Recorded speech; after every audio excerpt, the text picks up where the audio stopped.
Well, it's been an interesting and at times frustrating summer here at Lisburn Distillery, but we go into the season with a pretty good squad, far less unhappiness than last season, and we've got an interesting draw in the European Champions League playoff. Let's go and see how it unfolds.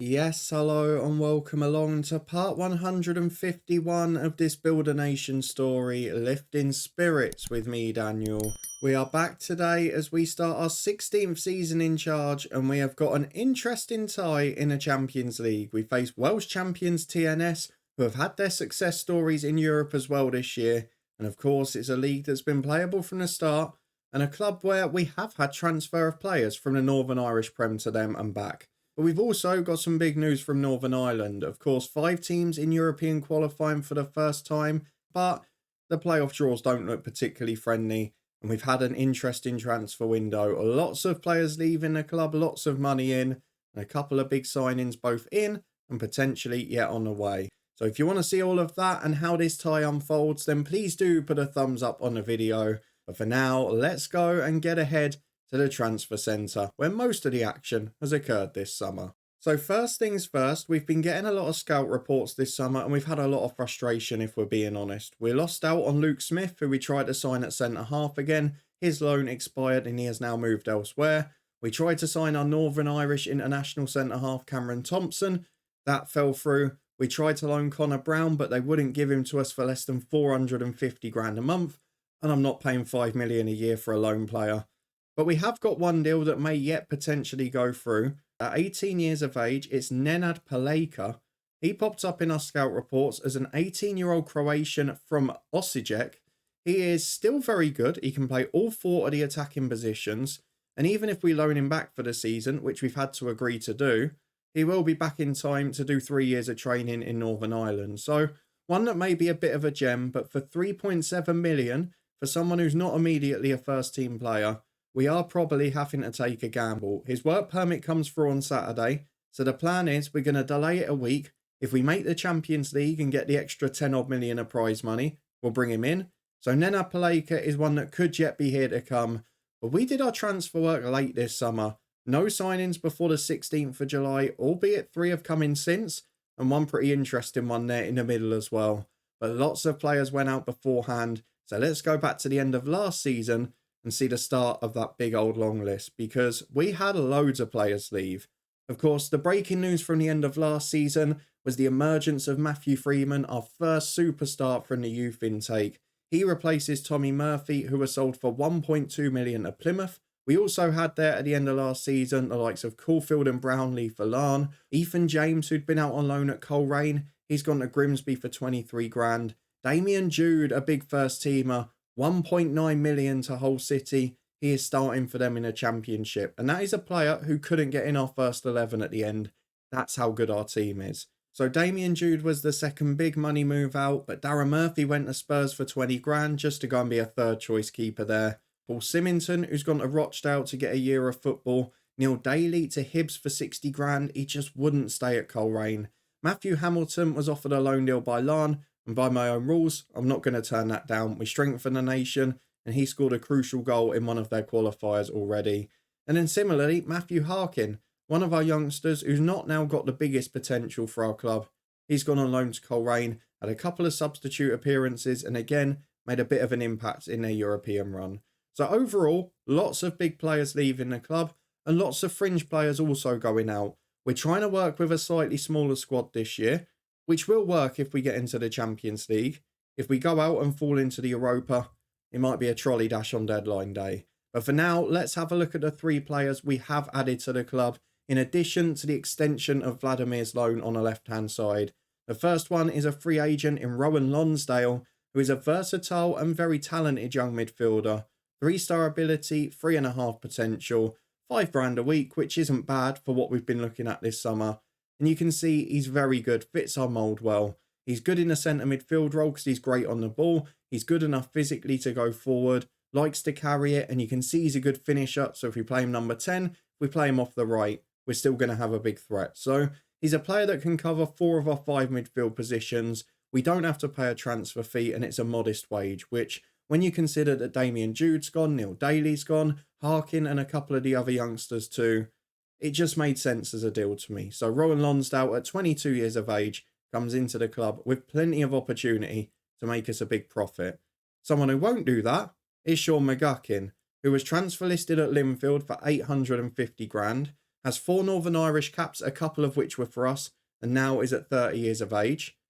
He's not a great player, and it's a bigger wage than we would have liked, but he is a player who is good enough for our squad. And again, when you consider the players we're letting go from the club, the fact that we're trimming the squad a bit, having people who are happy to be a fringe player, giving Linfield money for a player that was stuck on their transfer list and nobody else would have the reputation to buy in this nation, it just made sense to me. He comes in as our third choice striker, also gives us that crucial third choice on the left side of midfield, because we know that Vladimir isn't the fittest and Misselidis has had his troubles with injury. There was still the doubt about Cowan staying at the time, and Paul Elliott has picked up a few knocks, including one he got this week. So McGuckin just gives us that third man depth in all of those positions. And I just think, for the deal, for the fact it helps Linfield out as well, we're doing a service to the nation. And he is 6 foot, he's good in the air, so he does fit some of our quotas as well. I'm happy enough with him, and I accept we won't make any money back, but for the next couple of years, a good squad player and homegrown in the nation. The third one is the big solution, because as I mentioned a bit earlier in the intro, we've had a really frustrating summer when it comes to centre-halves. I've mentioned 3 of the 4 we missed out on, and Trevor Davis eventually became a really good solution, which our director of football highlighted. At Leicester, it is a big transfer fee, our record so far, but it was the only one we could find at first team level that didn't demand to become both our top earner and a big burden on the wage bill. So I feel it was worth the gamble. It's also got the benefit of adding a natural left-footed centre-half into the club, because Mackenzie, Owen Kidd, and who's the other one? David Bird, they're all right-footers. So we've got a natural left centre-half. He's 6'2", he's good in the air, better physically than Smith was, particularly in terms of pace, and he's good at everything else too. So I think this is a really good deal. A former under-21 international for England, just 23 years of age. He's still worth nearly the same money, and I think as our reputation grows, he will be worth more and more. I'm not sure why he's got East Kilbride on his record there. Did he have a trial? That is one of the most baffling things I've ever seen. Why on earth are East Kilbride there? Can somebody tell me? I've been very distracted, and I can't see anything in there too. Is that a glitch? Please, comments below, let me know. But Leicester got him for 400 grand. He played a season in the Championship, half a season in the Premier League. I mean, he's a good footballer, isn't he? There's no doubt in that. So that is our big signing of the summer. They are the 3 so far. And maybe we're going to be gambling on that Croatian youngster too. But the big news really is there's not been that unhappiness we've had last summer. Gash got a little bit frustrated and he's had a few knocks. Stow did get unhappy at one point, but everyone else has been pretty much on board with us. And most of this squad is still very good. We've got Bayavang, who is now wanted a little bit. He has been brilliant in pre-season. So there are signs that things are going in the right direction. And that this summer, we're settled going into the Champions League qualifiers. I will very quickly show you what's going on elsewhere in the nation too, because there has been big news when it comes to the transfers and also the qualifying as well. So transfer news, you knew about the 2 big players Linfield have pre-agreed to sign. Since then, though, there has been a bit of action elsewhere. We mentioned the fact that Larne had signed Hamilton from us. Coleraine got a decent player in from Watford, a good centre-half. Glentoran got a couple in, a free agent and one from TNS. TNS got one from Glenarvan as well. Talking about the interchange in between those leagues. A decent young striker from the lower leagues in England came into Coleraine, who again will add a bit of quality to their squad, as will Dan Kenny, who was released by Larne, but stays in the nation, which is crucial for an Englishman. Looking further up, we've got big money from Linfield last week for Carl Law. He's someone who will contribute to them in Europe, but at 30, not really the ideal signing. But there is a little bit going on there, and there is bigger investment consistently. And it's great to see that the likes of Coleraine and Larne can still attract players from England too. Looking at qualified now, it's about to get tough for those 2. The good news is that Linfield are guaranteed group stage football. They lost to Anderlecht in Champions League qualifying, but they got past a Romanian opposition in the 3rd qualifying round of the Europa League.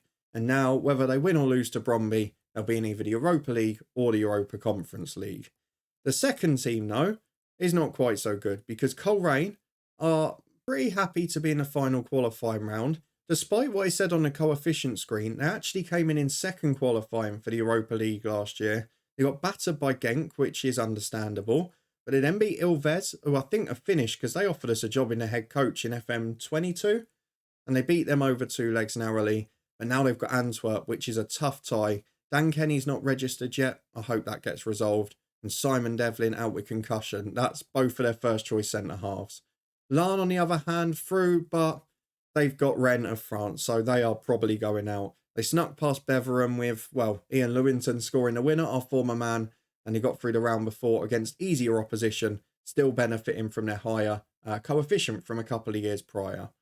The fifth one was Glentoran, who won the playoff in the league and then lost narrowly to a side from Kazakhstan, which is not great really, is it? So perhaps not the competitiveness outside the top 4, but there will be 5 sides again next year, and hopefully that money will keep helping out. So we'll keep our eyes on that. Both Linfield and ourselves have won the opening game, as did Larne. Unfortunately though, Coleraine were held by Crusaders. And if we have a look at our schedule, it was a 6-0 win against Ballymena United. Lots of good pre-season results, but on the opening day, 2 for Scully, 2 for Vladimir, and 1 apiece for Bird and Dunn. And of course, you can see that both Davis and Lonsdale made their full debuts from the start. We add to that we've not really had any first team injuries other than Morgan Griffiths and Jordan Gash, and overall, we're in a pretty good position, particularly compared to this time last year. With all those players not unhappy this time around, this is where we've got to deliver. We've got TNS in the Champions League qualifying, and we have got to show that we are better and that we are capable of regularly getting to the Champions League. While we're playing Welsh opposition though, there is one more thing I've got to show you. If we go over to the staffing this week, I had the opportunity to add a staff member who managed to single-handedly stop Pep Guardiola winning the quadruple in real life. You can't turn that down, can you? So let me go to the transfer history. Let me show you the staff. Yes, of course, it is Nathan Jones, the former Luton manager of 2 occasions. He has come in as our scout, now 64 years of age. When a man can stop Pep winning a quadruple, imagine what he can do to your scouting team. We also added Glenn Botterill, who came in from Exeter, but we lost our best scout in James Holland, who was poached by Bournemouth. Akil Wright went to West Brom, so a little bit of quality leaving our scouting team, but we've got good enough people coming in, so I'm relatively pleased with where we are. Let's get through to the team selection though. It is TNS who we face in Champions League qualifying. In truth, I'd like to get this 1 by 2 or 3 tonight and get ourselves through, but after last year, it's just about getting it done. 12 subs in Europe, and of course, the only first teamer missing is Jordan Gash. He is still out injured after his initial injury a week or 2 ago. But Lonsdale, the new signing, steps in for him, and he will start again, I think, ahead of Damien Dunn, despite my temptations. The main reason for that is that Damien Dunn is now our backup right winger because Paul Elliott has picked up an injury again. So I'm just trying to balance the squad as well as possible, especially with Carrick Rangers in 2.5 days. So this is our 11 for today's game. Jim Morrison is in goal. Hassan is still on the shortlist, but at the moment, Birmingham have got him as first choice. So as long as he's playing there, we won't bother with him. Reed and Stow are the fullbacks with Davis alongside Bird, our new centre-half partnership. Lonsdale and Bayervank, the new midfield too, with Cowan and Vladimir out wide. Then Merival Austin only did 45 at the weekend. Bit of an injury hit pre-season for him. He's behind Mark Scully up front, who has started this season on fire. Let's go and get into the Champions League playoff and make sure we get through to the groups this time. Well, we said it a couple of minutes ago, didn't we? There are links in terms of transfers between these 2 clubs and nations. And look at the man who's dropped out of their team to the bench. Tamindu Puarte, our former man, he is part of their squad, very much a rotational option, but he is on the bench for them today. This is the team that we've gone with. We've got half of them motivated already. So we're going to get through the tunnel and the Champions League music. We'll be back in a minute for the first half. Well, here we are with 6 minutes on the clock and TNS are playing out from the back. They get down the left-hand side, but Cowan intercepts it. A man who has been linked with a move this summer, but it's not really materialised. The big offers have been for Jordan Gash, who, looking at his injury record now, I probably should have sold. But we are getting up to that sort of £5-6 million region for some of them. If we get that for Cowan, he'll probably be off. As Bayervank finds Stow. Big chip in towards Scully. Free header for the big man, but it's straight at the keeper. Good to get the opening chance. Good to be creative. But no big opportunity as of yet. As Samuel plays long out from the back with Prestonham and Stow does well. Bayavang forces the mistake with a big ball up to Cowan. Across the box to Merivale Austin. It's another headed opportunity. We've got that aerial prowess and dominance, but the physical edge has not led to a goal. And we have got another free kick with Bird. You can see immediately we're in better shape than last year. We're front-footed. We've got confidence in the team. But you're only ever 1 minute away from a stupid red card, aren't you? Looks like TNS haven't had that big improvement with their attendances either. That's something to watch out for. We have sold another 50-odd season tickets this year, not the 130 that were suggested to be on the waiting list in the season review, as Bayavang brings the ball down for Scully, who carries it away. Could do with some support here. He's running down the left. Players getting up in the middle if he can find a cross. Scully to the byline. It's back to Vladimir. Through ball is poor, but Scully makes something of it. Stow finds Vladimir. Shoots through the keeper. And you know what? That is thoroughly deserved. 12 minutes gone. A happy team with good morale. And look at the difference it makes. We're 1-0 up. We're on top already. Now let's make this count. And here we are just 4 minutes later. As Stow throws in from the left. It finds the same man, Vladimir, again. Scully keeps it in. Cowan hits the post. Cleared away for a throw. It is all Distillery, but you just feel if you don't take these chances, what can happen? We've seen these European qualifiers so many times before. You have these moments where you're dominant and then you just let in 2 silly goals really quickly. As Stow chips down the left for Vladimir. In behind the defence he goes. He's been brilliant. I really hope we can get him permanently after this year. As Cowan, believe it or not, has hit the post again. But the ball's given away to Reed. And Evans makes a great save. This is one of the best displays I've seen from us at this stage of the season. To be this dominant, to be this cohesive, to have this little unhappiness, given all the offers coming from Premier League clubs. It's a really flattering position to be in. And I just feel the Champions League groups, we're going to be returning this year. Because at the moment, TNS can't lay a glove on us. And all we're lacking is the ruthless edge. But here we go. 12 shots to none, and now we give TNS a chance. 10 minutes to the break. Jones into midfield to another Jones. Back to Jones again. Oh, it's quite hard commentary, isn't it? Larkin gets the ball in midfield. Good challenge, Lonsdale, the new boy. Finds Cowan, who charges away down the right. Releases Merivale Austin. He's in one-on-one. Oh, the keeper can't get there. It's a bit of a pig's ear of it between the keeper and the defender. It bobbles away to Merivale Austin, and he taps it into the empty net. 2-0 Distillery. Champions League, here we come. No unhappiness, no problems. But Vladimir has now picked up a knock. A tight 5 for him. We'll give it the 2 minutes to half-time so we don't lose the sub-break. But Misselidis is now a sub. That's how good this squad is. As Sane gets it on the left for TNS. Do not offer them a route back in. Bird, brilliant defending. Bayavang away to Merivale Austin. Really seems settled in now, the Dane in midfield. As Lonsdale tries to release Scully. Gets there the second time to Merivale Austin. Cowan releases him again. This is a joy to watch. And this is going to be tie over. We're not going to need the second leg, are we? Because this is absolutely brilliant. Vladimir will take the corner. 2 minutes added on and then he'll be coming off. But the corner doesn't reach the back post. Bayavang back in. Headed away as far as Davis and Stow. That's pretty poor in truth. And the Davises combine this time to bring it away for TNS, who come down the right with Steve. He gets it back into midfield to McNeil. Big ball over the top, which Stow gets to. Recovers from his mistake. And it's all Lisburn Distillery as we're back on the left again. Vladimir by the byline. Cuts into Merivale Austin. Looks fresh after his half a game off on Saturday. Ball in is cleared as far as Bayavang. But big ball into the box again. Lonsdale brings it down. Into Mark Scully. It's a great save. Point blank range up towards his right. And the goalkeeper gets a big hand to it. At half time, it is 2-0 Distillery. It is a glorious performance. And the only real negative is the slight knock to Vladimir and the fact that it's only 2. On comes Misselidis for his half a game. Let's get into the second half, see if we can add a third. Well, we might be up against the real team. This time we've got the no referee glitch, but here are TNS playing out from the back. We've got to the hour mark. It's fairly quiet. Bird not having the best game at centre-half, which is a worry, but Lonsdale, what a performance in midfield. He keeps winning tackles as well. I mean, he is looking very impressive early doors, and it's maybe tempting me with Gash if we get 9-10 million. He's not one of those who's homegrown at the club. Maybe we'll let him move on, as here he is, Lonsdale again. Finds Reed.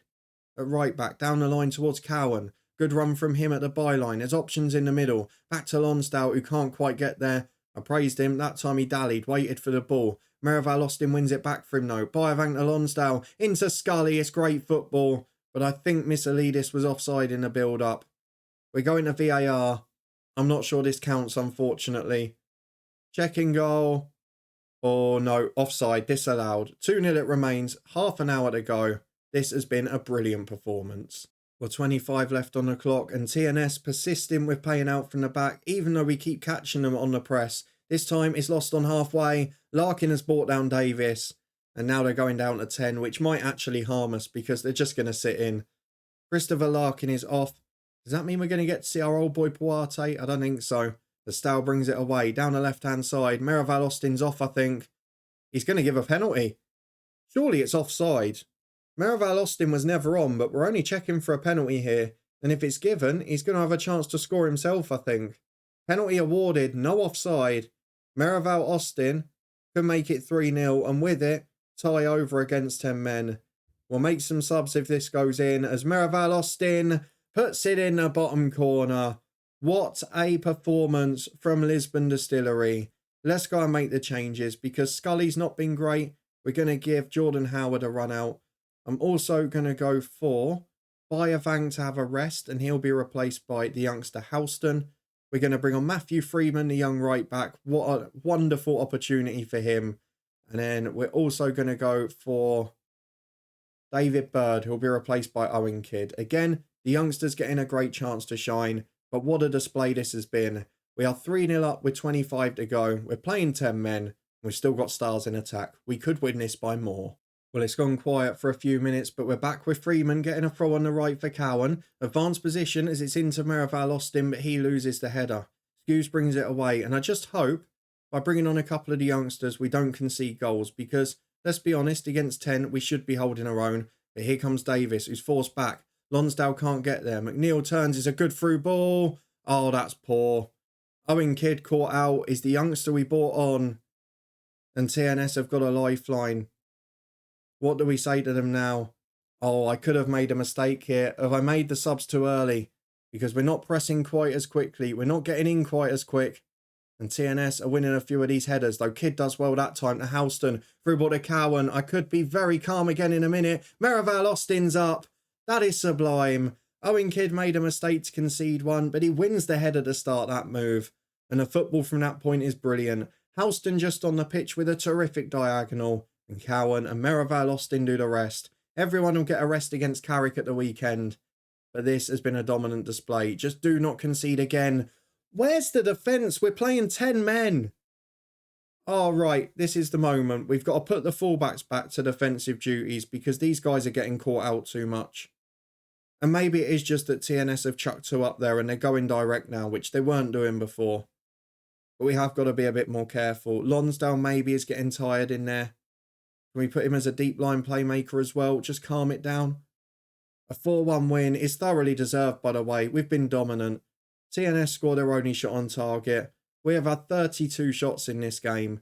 And it should really have been 5. But it's a hat-trick for Meraval Austin. It is a brilliant performance on the road in Europe. And the crucial thing after what happened last season is we are back in the Champions League group stages. Well, we've praised Meraval Austin after his brilliant display, and now the attention will turn back to the other sides in Europe. We'll keep an eye on them over the next week or two. I'm not going to worry you with the second leg of this because let's be honest about it, we're going to get through. What we'll probably do is show the first Champions League game, which will be at some point in September. If you're looking forward to that and did enjoy a much more successful start to the season, then please do put a thumbs up on the video. Let me know what you think of my Luke Smith replacement as centre-half, what a signing Lonsdale looks like, and am I right to have signed McGuckin from Linfield when he was on the transfer list. We'll be back in a couple of days to find out how many of the 4 of us are in European group stage football. We're also back with our Bristol City save tomorrow. Make sure you check that one out in the eye above if you haven't seen the first few episodes. And we did have a special top 3 on Sunday, which you can also find up there as well. Thank you very much for watching though, and a HelloFresh for kindly sponsoring us again. You can find that link at the top of the description, but I'll be back here in a couple of days' time, and Champions League football will be back in Northern Ireland. I'll see you there for it.